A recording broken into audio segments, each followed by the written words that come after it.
हे hello किसान भाइयों, मैं हूं आपका मछली वाला भैया उन्मेष डहरिया, फिशरीज ग्रेजुएट एंटरप्रेन्योर, और आप देख रहे हैं ऑस्कर फिशरीज। किसान भाइयों, जब भी हम लोग मछली को खाना खिलाते हैं तो उसका एक फीड चार्ट होता है, क्योंकि जैसे जैसे मछलियाँ आपकी बड़ी होती है उसकी फीडिंग की रिक्वायरमेंट है दोस्तों, वो घटती जाती है। तो आज का वीडियो ये होने वाला है कि मैं मछली की ज़रूरत कितनी होती है एक दिन में, उसके बारे में बात करूंगा। साथ ही साथ मैं मछली के फीडिंग शेड्यूल, फीडिंग चार्ट को भी आपको समझाने की कोशिश करूंगा। जब भी हम लोग फीड चार्ट को देखते हैं दोस्तों, तो उसमें दो कॉलम होता है। एक कॉलम में रहता है कि मछली का कितना भार है, उसके बगल में रहता है कि उसको उसके भार के अनुसार कितने प्रतिशत बॉडी वेट के हिसाब से उसको फीडिंग कराना है। मान लीजिए आपके तालाब में दोस्तों 100 किलो मछली है, 1 कुंटल मछली है, और आपको कहा जाता है कि 5% बॉडी वेट के हिसाब से फीडिंग कराइए। तो 1 कुंटल मतलब 100 किलो मछली का अगर 5% आपको कैलकुलेट किया जाए तो वो 5 किलो होता है। मतलब आपको मछली को 5 किलो खाना खिलाना है एक दिन में। ये एक प्रॉपर, आप जब फीडिंग चार्ट को समझने की कोशिश करेंगे तो उसका मतलब ये होता है। अब आपको एक और चीज़ समझाना चाहूँगा कि आपने देखा होगा कि फीड चार्ट में जैसे जैसे मछलियों का वेट है, उसका भार बढ़ता जाता है, तो हम लोग उसका फीडिंग जो परसेंटेज है दोस्तों उसको घटाते जाते हैं। इसका मेन कारण समझिए, आपकी मान लीजिए स्पॉन है, 3 दिनों वाले जो स्पॉन होती है उसकी फीड की रिक्वायरमेंट है उसके बॉडी वेट के हिसाब से बहुत ज़्यादा होती है। वो अपने भार के अनुसार, मान लीजिए आपकी स्पॉन बहुत छोटी है, मान लीजिए 1 ग्राम की है, तो अपने 1 ग्राम दाना है वो खा सकती है, ठीक है।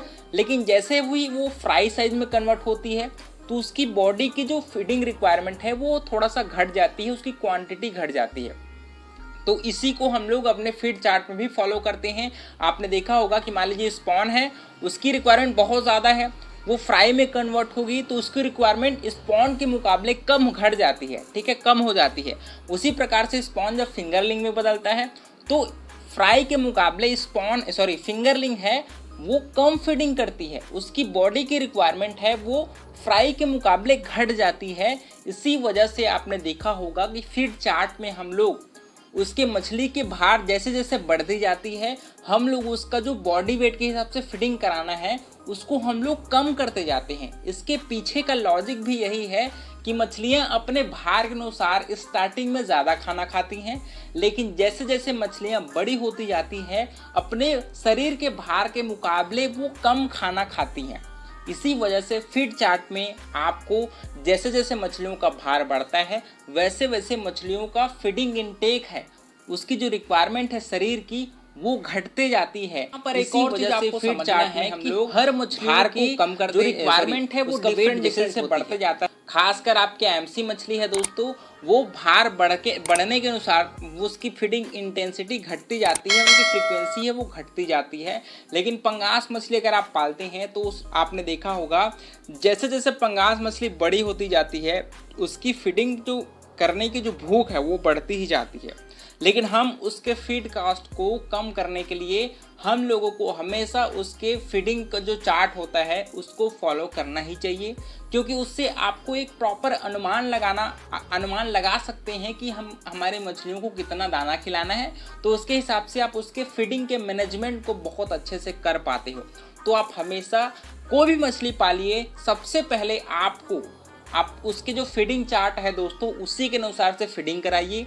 1 साल उस फीडिंग चार्ट के अनुसार से आपने फीडिंग कराया, फिर आपको ये अनुमान लग जाता है कि आपकी मछलियों को आपने कितना दाना खिलाया, उसकी FCR कितनी आई और वो कितना भार है वो ग्रहण किया है। तो इससे आपको अपने प्रॉफिट और लॉस को जो भी आप कमाते हैं उसका कैलकुलेशन बहुत अच्छे से जम पाता है। लेकिन आपको लगता होगा कि फीडिंग चार्ट में बहुत कम खाना खिलाई जा रही है उसके अनुसार से, तो आप अपने फीडिंग को बढ़ा सकते हैं एज अ मछलियों की रिक्वायरमेंट। लेकिन आपको एक बेसिक आइडिया ज़रूर मिल जाता है कि आप 1 साल में मछलियों को कितना टन दाना खिलाएंगे, मछलियाँ कितनी भार ग्रहण करेंगी और आपको अल्टीमेटली कितना प्रॉफिट होगा। ये आप उस फीडिंग चार्ट के हिसाब से ही आप कैलकुलेट कर पाते हो, क्योंकि आपकी मछली पालन में लगभग 60 से 70% जो खर्च होता है वो मछली के खाने में ही होता है। तो इस वजह से मछली के खाने को बहुत ज़्यादा हम लोगों को एनालाइज करना पड़ता है, और जितना अच्छा आपका फीडिंग मैनेजमेंट होगा उतना अच्छा आपके प्रॉफिट कमाने के जो चांसेस है दोस्तों वो बढ़ जाते हैं। अब बात करते हैं कि मछलियों को आखिर कितनी बार भोजन कराना चाहिए। दोस्तों, अगर गर्मी के समय में आप समर सीजन में मछली पालन कर रहे हैं तो आपको मछलियों को 3 टाइम फीडिंग कराना चाहिए। जो जितना भी आप मछलियों को खाना खिला रहे हैं उसको आपको 3 पार्ट में डिवाइड कर देना है।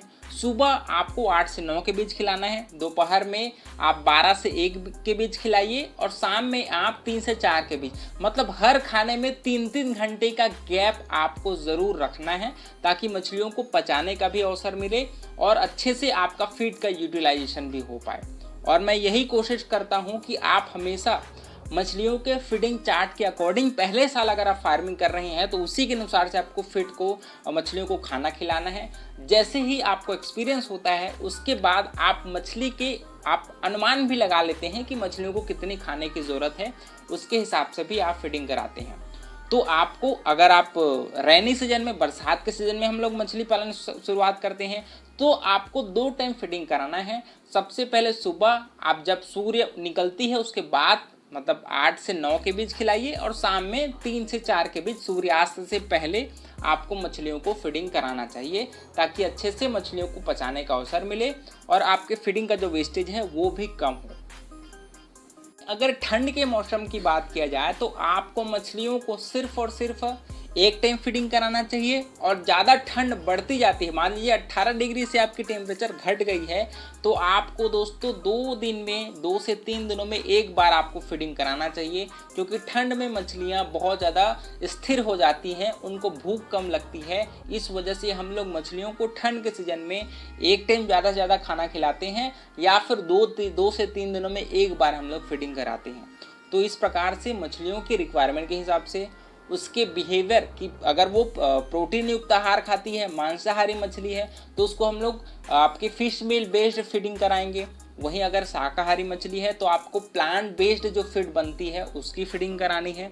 और उसकी प्रोटीन की रिक्वायरमेंट भी अलग अलग मछलियों में अलग अलग होती है, और अलग अलग उनके लाइफ की स्टेजेस में भी उनकी प्रोटीन की जो रिक्वायरमेंट है दोस्तों वो ऊपर नीचे होते रहती है। तो इन सभी को आप जितना ज़्यादा समझने की कोशिश करेंगे उतना ज़्यादा आपको अपने मछली पालन में, अपने फीडिंग मैनेजमेंट को संभालने में बहुत ज़्यादा हेल्पफुल साबित होती है। तो इस प्रकार से किसान भाइयों, मैंने आपको फीडिंग मैनेजमेंट को थोड़ा सा समझाने की कोशिश किया है। आशा करता हूँ आपको पसंद आया होगा। अगर वीडियो पसंद आया होगा तो वीडियो को लाइक ज़रूर करिए। ऑस्कर फिशरीज पर नए हैं तो चैनल को सब्सक्राइब करना बिल्कुल मत भूलिएगा, और इस वीडियो को लाइक ज़रूर करिए। मिलता है अगले वीडियो में किसान भाइयों, तब तक के लिए बड़ों का सम्मान करिए, छड़ों को प्यार करिए और खुद का ढेर सारा ख्याल रखिए। Thank you, thanks for watching.